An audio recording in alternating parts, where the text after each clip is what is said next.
Möödunud aasta 23. mail toimus Padise külas raske liiklusõnnetus, kui peateel liikunud mootorratturile sõitis ette sõiduauto Peugeot.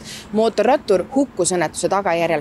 Täna mõistis Harju maakohus süüdi roolis olnud 74-aastase naise ettevaatamatusest põhjustatud õnnetuses. Prokuratuur esitas Via Rummelile süüdistuse selles, et eelmise aasta 23. mail Harjumaal juhtides sõidukit keeras ta kõrvalteelt Keila-Haapsalu maanteele. Seejuures oli tal kohustus anda peateel liikuvale mootorrattajuhile teed.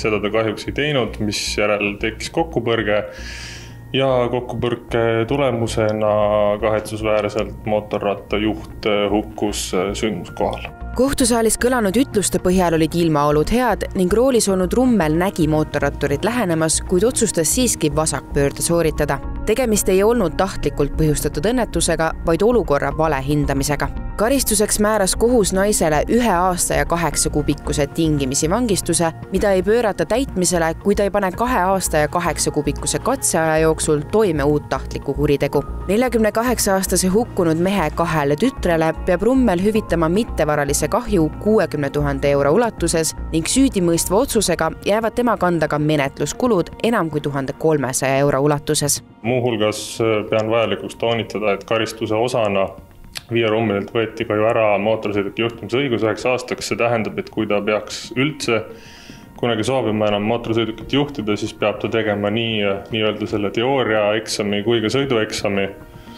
mistõttu ma arvan, et karistus on õiglane. Prokuröri sõnul avaldas Rummel korduvalt kahetsust ning ütluseid andes sõnas naine, et kuna õnnetus räsis teda psühholoogiliselt väga raskelt, ei soovi ta kunagi enam autorooli istuda. Täna lahenduse saanud juhtum ei ole aga kohtupraktikas kahjuks erand. 2023. aastal sõitis 83-aastane juht Tartus surnuks 8-kuuse imiku, kuid jäi dementsuse tõttu karistuseta. Alles mullu veebruaris sõitis telesaatejuht Tiina Park ülekäigurajal otsa 83-aastasele naisele, kes viibis pikalt haiglas. Karistuseks 1 aasta ja 7 kuud tingimisi. Selliseid valusaid juhtumeid, kus eakate käe läbi keegi liikluses hukka saab, mahub viimase paari aasta sisse päris mitu. Iga kord tõstatatakse ühiskondlikult kriitiline küsimus, et kas me peaksime eakate juhtimisõiguseid senisest karmimalt piirama. Mina olen kuulnud arvamusi, et eakad, noored ja naised ei tohiks üldse autoroolis olla. Aga tegelikult statistika näitab seda, et keskealine mees põhjustab kõige rohkem liiklusõnnetusi. No liiklusõnnetus on õnnetusjuhtum, see võib juhtuda igaühel.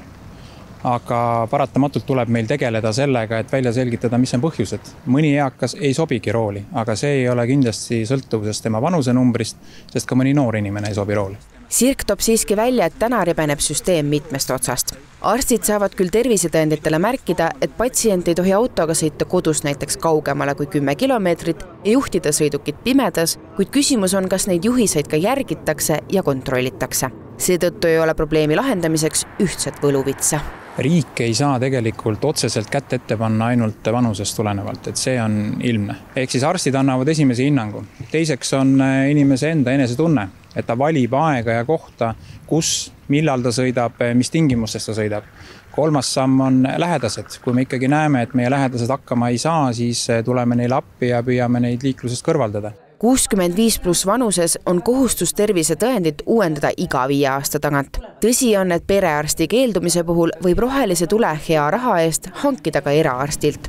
Sotsiaalminister Karmen Joller näeb aga, et tulevikus võiks lahenduse tuua seaduse muudatus, millega võivad tervisetõendi peatada ka eriarstid ja isegi erakorralise meditsiini osakonna arstid.